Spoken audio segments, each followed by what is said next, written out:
Buying or selling a home is one of the most important decisions you'll make in your entire life. Call the Holly Ritchie team today for a free market analysis.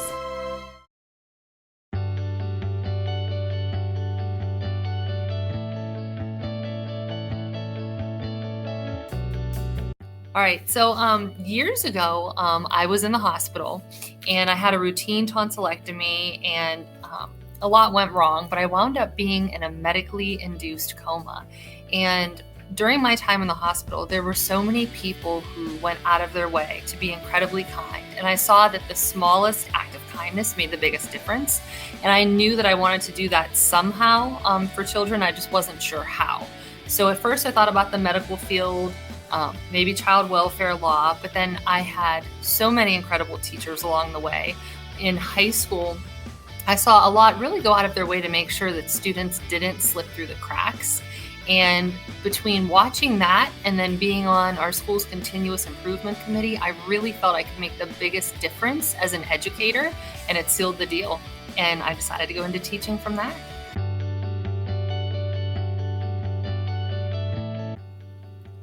You know, I think it's really just building authentic relationships with families.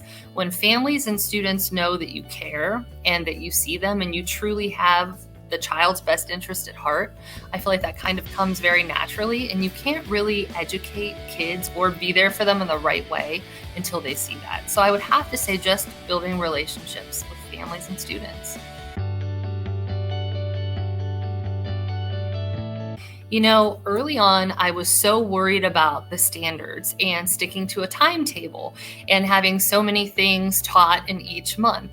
And I've realized over time, everything has to depend on the student and when they grasp material, and to just kind of throw out the timetable and to do what the kids need. Like, they will let you know when they've learned something enough and when you're ready to move on. So I would say it was just the nervousness in the beginning and sticking to that very strict lesson plan and timetable.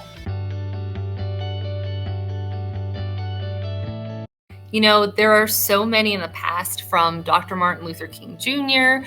to Robert Kennedy, Representative John Lewis. All of them, I think, have had incredibly powerful words, and they've used their education in phenomenal ways to reach masses of people. Currently, if it had to be someone, I would say the Obamas. I absolutely love them. I respect the job they did. And so that would be a current group I would love to meet, the Obamas, I would say.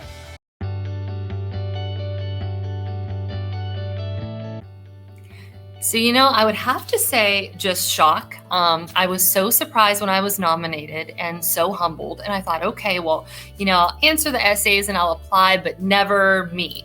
And then when I made District Teacher of the Year, I was floored then and so appreciative. And when they narrowed it down to the final four, I would say just probably disbelief. I was the last name they announced, and I thought, okay, it's not me. I was in with just a phenomenal group of educators. And when they said my name, I was speechless. There was a pause there. And I mean, I'm so humbled. And I really hope that the students see that it's not about being the best teacher. That's not what it is. I'm not even the best teacher in my hall.